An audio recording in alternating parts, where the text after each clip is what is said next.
Estamos aqui com o senhor José Manuel Durão Barroso, né, político, professor, gestor português, que foi primeiro-ministro de Portugal durante os anos de 2002 a 2004 e presidente da Comissão Europeia por 2 mandatos, né, de 2004 a 2014, passando por um período bastante importante da União Europeia. Né. Agradecemos então aqui a sua presença e a sua disponibilidade e gostaríamos de saber, na sua opinião, né, o senhor presidiu a União Europeia num momento de, vamos dizer assim, transformação, porque passou por várias mudanças, foi um período muito ativo desse processo. Teve o alargamento com a incorporação, né, praticamente duplicou o tamanho da União Europeia, a elaboração do Tratado de Lisboa, que também é um marco nas mudanças institucionais, a crise mundial que afetou países da União Europeia, principalmente a Grécia, foi o período de crise da Grécia. Né? Então, foi um período muito intenso. Né? Como foi possível fazer tudo isso nesse período, né? Ou seja, a construção do consenso entre os governos para promover essa mudança? Quais foram os fatores que auxiliaram e como isso pode ser possível? Bom, em primeiro lugar, queria agradecer muito a oportunidade. É sempre com prazer que colaboro nestas iniciativas universitárias, nomeadamente para o Brasil, país a que eu estou muito ligado pessoalmente e até por via familiar. Respondendo diretamente à sua pergunta, senhora professora, eu acho que a União Europeia tem, obviamente, sempre duas forças contraditórias, umas de integração e outras de desintegração. Não é fácil pôr 27 ou 28 países a tomar decisões em conjunto numa base regular. Mas a verdade é que eu penso que as forças de integração são mais importantes do que as de desintegração. E é possível, isso mostrou-se, avançar na integração, nomeadamente no aprofundamento da União Europeia, ao mesmo tempo que há o seu alargamento, a sua ampliação. Nós, em 2004, tínhamos 15 países membros da Comunidade Europeia. No final do meu segundo mandato, tínhamos 28. Como a senhora professora disse, quase duplicámos o número de países. E a verdade é que, ao mesmo tempo, se criaram novos tratados, novas instituições, mais reforçadas no Tratado de Lisboa, que é o tratado que ainda hoje rege a União Europeia, e eu acho que vai continuar por muitos e muitos anos, porque não vai ser fácil conseguir a unanimidade para o modificar. O Tratado de Lisboa prevê um sistema institucional mais integrado, por exemplo, com mais recurso a votos por maioria qualificada do que os tratados anteriores. Ou seja, é possível integrar ao mesmo tempo que se alarga a União Europeia. Estou a dizer isto.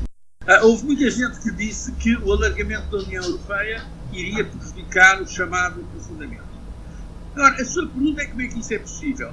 Isso é possível porque há interesses fundamentais, económicos e políticos, que levam os países europeus a estar juntos.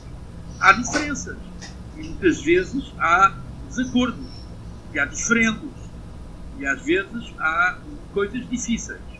Mas a verdade é que, usando uma fórmula conhecida, aquilo que une é maior do que aquilo que separa. Usando a expressão inglesa, no essencial são like-minded countries. São países que pensam mais ou menos no mesmo sentido. Por outro lado, a Comunidade Europeia criou uma cultura de compromisso. E olhando especificamente no caso do Tratado de Lisboa, né, que ele vai reformular o funcionamento do bloco, vai trazer novos papéis aos atores, né? Como é a sua avaliação sobre essas mudanças no sentido de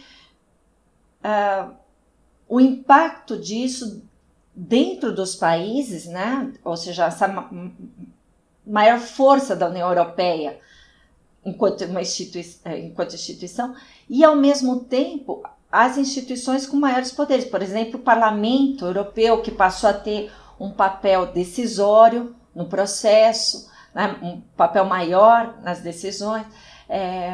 Como foi lidar com essas mudanças enquanto presidente da Comissão Europeia, ou seja, esse ajuste institucional? A Comissão Europeia tem um papel muito importante. Pois a Comissão Europeia é a instituição tipicamente comunitária. É um papel central, porque as pessoas que vão para lá não representam os países. Por exemplo, eu fui, obviamente, por Portugal, mas uma vez que estou a presidir a Comissão Europeia, não estou lá com a agenda, com a pauta portuguesa. Estou lá para defender o chamado interesse europeu. Não é? E os outros membros da Comissão também. Por isso, nós temos na União Europeia um Conselho onde estão os governos representados pelo Primeiro-Ministro ou pelos ministros, pelos presidentes. Temos o Parlamento onde estão os deputados que representam os partidos. Mas na União Europeia é suposto representar-se o interesse comum europeu, o interesse coletivo. E é essa a cultura da Comissão Europeia. É uma cultura supranacional. Isto é que eu acho que é muito original na União Europeia, quando comparamos a União Europeia com outras organizações, desde as Nações Unidas, a Organização Mundial do Comércio, a Organização Internacional do Trabalho, porque aí são organizações puramente intergovernamentais. Na União Europeia há o conceito de supranacionalismo, ou instituições que estão, por assim dizer, acima dos países e que os países têm de seguir, por exemplo, e que são essas instituições são totalmente independentes. A Comissão Europeia, mas também a Corte, o Tribunal de Justiça, mas também o Banco Central Europeu, que são totalmente independentes. Nós não recebemos instruções do Governo. Obviamente, dizendo-lhe agora na prática como é que funciona, claro que a Comissão Europeia, quando faz propostas legislativas ou outras, tem de compreender como é que elas serão recebidas pelos governos.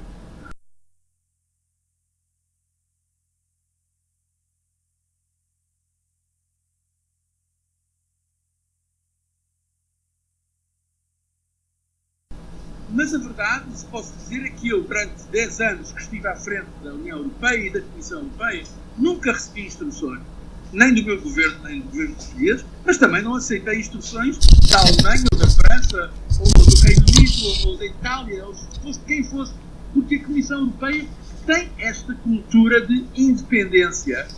E a União Europeia procura funcionar com esta lógica de supranacionalidade e, ao mesmo tempo, de compromisso. Claro, as decisões de final, tirando as decisões em matéria de concorrência, de política de concorrência, as decisões não são tomadas pela Comissão Europeia. São os governos reunidos no Conselho que apoiam ou não apoiam as propostas.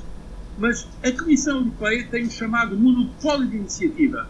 É a Comissão Europeia que faz as propostas legislativas e fala-as com total independência.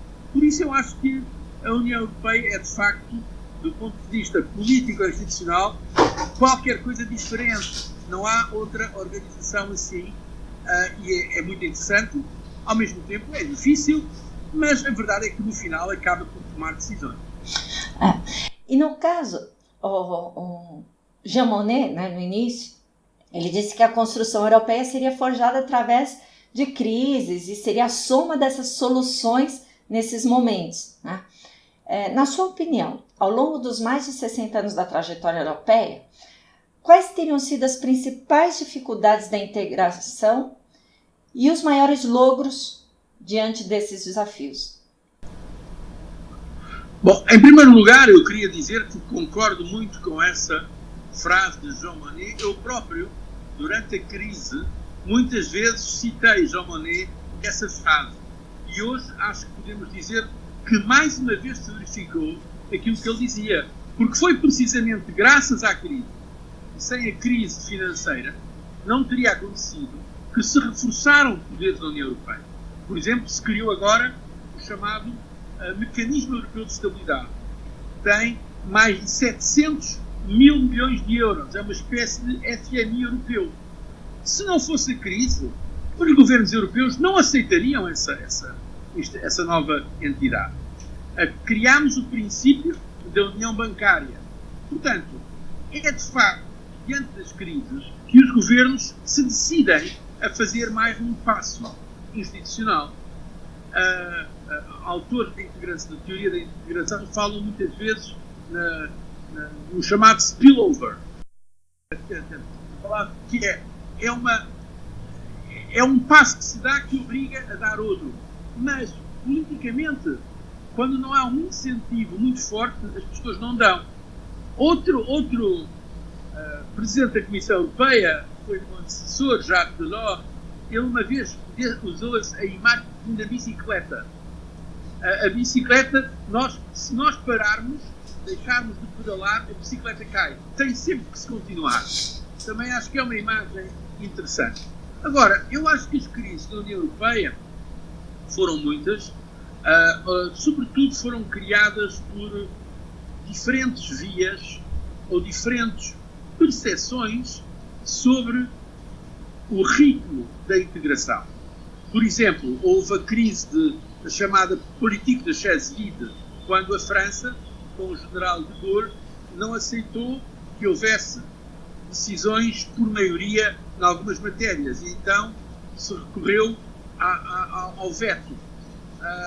Houve também, já no meu tempo, referendos negativos quanto à Constituição Europeia, ao chamado Tratado Constitucional, que houve 2 referendos em França e na Holanda que disseram que não, e foi por isso que houve um impasse institucional e que depois viemos com o Tratado de Lisboa, que no essencial mantém o conteúdo da Constituição Europeia, do projeto de Constituição Europeia, mas que lhe retira alguns elementos de âmbito constitucional que faziam lembrar um Estado, não é? Por exemplo, em vez de dizer que a Europa tem um ministro dos negócios estrangeiros, dizemos que tem um alto representante para a política externa e de segurança comum. As competências são mais ou menos as mesmas, mas retirou-se do texto aquilo que podia assemelhar a União Europeia a um Estado federal. Portanto, tem havido na discussão uma resistência de alguns países e em algumas ocasiões a que haja passos mais decididos num sentido federal ou federalista. E eu pessoalmente penso, com total independência, que a União Europeia não vai ser nenhuma nem outra coisa, isto é, a União Europeia é, em latim a gente diz, tertium genus, é uma coisa de outro tipo. Não é uma organização internacional clássica, não é? Como as Nações Unidas, ou a OTAN, ou o Conselho da Europa, ou a OSCE, ou a Organização Mundial do Comércio, não é uma organização internacional. Mas também não é um Estado. Nem vai ser.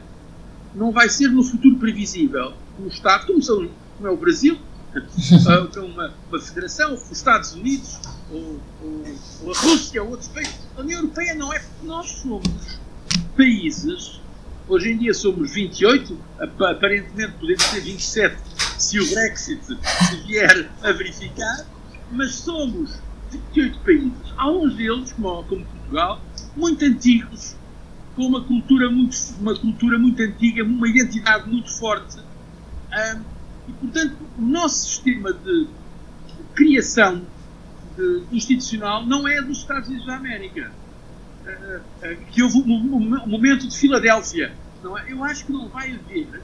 Eu tenho uma grande simpatia pelas ideias federalistas ou federalizantes, e uma parte da nossa União União Europeia já usa métodos federalistas ou federais, o Banco Central Europeu, a própria Comissão Europeia, mas a verdade é que nós não somos um Estado. Nós somos algo no meio, algo entre uma organização internacional e uma espécie de entidade estadual em construção. Por isso é que é um projeto que é difícil de ler. Não apenas do ponto de vista do público em geral, mas também do ponto de vista académico. É difícil de ler a União Europeia porque é uma espécie de objeto político não identificado. É um OVNI. Como aqueles chamados discos voadores, que são objetos voadores não identificados. O Delors é que dizia que somos um objeto político não identificado, que está numa situação intermédia, mas que o que às vezes é apresentado como uma fraqueza, como uma debilidade, mas também tem algumas vantagens, porque no mundo como nós temos hoje, tão imprevisível, com tantas contradições, com tanta incerteza, temos uma instituição que é de algum modo difusa, também permite um grau superior de adaptabilidade, de se adaptar a novos cenários. Por isso, eu acho que a União Europeia teve essas crises, mas saiu delas normalmente reforçada. E agora que não estou já na política ativa, eu costumo dizer que o meu nível de sinceridade tem vindo a aumentar de dia para dia. Estou a dizer isto sem ser por propaganda da União Europeia, estou a dizer isto com independência intelectual, porque penso sinceramente que é bom para os europeus que estejam unidos, mas que ao mesmo tempo não vejam a União como uma centralização excessiva. Por exemplo, agora o Reino Unido quer sair, bom, é livre de sair. Nós somos a União Europeia, não somos a União Soviética. Na União Soviética não se podia sair. Houve a implosão, teve que haver uma implosão da União Soviética para que os países se tornassem independentes. Nós não. Nós estamos na União Europeia por uma vontade comum, que os países pedem para aderir, e se realizarem certas condições, critérios, podem ser membros. Se quiserem sair, também podem sair. São livres de sair. É uma união baseada na liberdade. São países livres numa união livre. E eu acho que isso é importante. Claro, tem, como disse, alguns aspectos que às vezes são frustrantes, porque as decisões demoram muito tempo. Não somos um país com a capacidade de decisão que tem um país integrado, mas somos uma união baseada nas democracias de cada um dos nossos países. Eu acho que isso é bom, é positivo. Pegando um pouco esse aspecto do Brexit, né, da situação do Reino Unido, é interessante porque inicialmente isso pareceu que iria trazer algum abalo para a União Europeia na saída do Reino Unido. Claro que abala, porque é um país importante, uma economia importante dentro do processo, mas que poderia gerar uma crise, né? Mas ao longo do tempo a gente percebe que essa saída ela não é tão tranquila assim, né? Embora aparentemente exista a vontade, pelo menos de 50%, né, da população de sair, mas que isso gerou certas dificuldades, ou seja, como é difícil sair, né, dessas relações que foram estabelecidas. Então, fechando a nossa entrevista, né, gostaria de saber qual o ensinamento do Brexit para a União Europeia e para pensar a integração regional, né, na sua opinião, o que o Brexit nos mostra? Não, até agora, o Brexit, que ainda não se deu de facto, e não sabemos quando é que se vai dar e se vai realmente dar, eu acho que vai acontecer, mas não sabemos exatamente como. O que o Brexit até agora tem sido para a União Europeia, eu tenho dito que tem sido mais uma vacina do que uma fonte de contágio. Uhum. Havia quem dissesse que o Brexit ia levar outros países a sair. É exatamente o contrário que se está a passar. Países que estavam com algum euroceticismo, um bocado críticos, hoje em dia estão a querer mais União Europeia, porque perceberam que esta indefinição, que esta incerteza é má, até do ponto de vista económico. Por isso, como disse, eu estou de acordo, como disse a professora, que o Brexit não é bom para a Europa. Eu acho que não, porque a União Europeia vai perder um dos seus principais países, que é a quinta economia mundial, e é um país com uma grande influência, mas a verdade é que também não é bom para o Reino Unido, porque deixa de estar num dos 3 maiores polos económicos do mundo. No mundo, ao fim e ao cabo, os 3 polos económicos importantes são os Estados Unidos, a China e a União Europeia, em termos comerciais, com todo respeito pelos outros, como o Japão, como o Brasil, como a Índia. A verdade é que são estes os 3 polos que decidem as grandes questões económicas mundiais: Estados Unidos, China e Europa. Eu tive o privilégio de estar em muitas reuniões dos G20 e ver como é que se tomam essas decisões. E sem estes 3 polos não há decisão a nível global. Não quer dizer que seja suficiente Estados Unidos, China e a União Europeia estar de acordo, mas é uma condição necessária que os 3 estejam de acordo para avançar qualquer coisa a nível global hoje em dia. Portanto, o Reino Unido vai perder influência. Eu acho que é mau para eles, mas também é mau para nós, a União Europeia, porque perdemos um elemento importante. Dito isso, a União Europeia vai continuar, vai retirar algumas lições, talvez, no sentido, espero eu, em que os políticos têm que saber defender a União Europeia. A verdade é que o Reino Unido teve sempre uma posição algo de excepcionalismo. Eles próprios cultivavam um certo caráter excepcional, que eles não eram bem como os outros, talvez por causa de razões históricas, culturais. São ilhas britânicas, foram até há pouco tempo um grande império.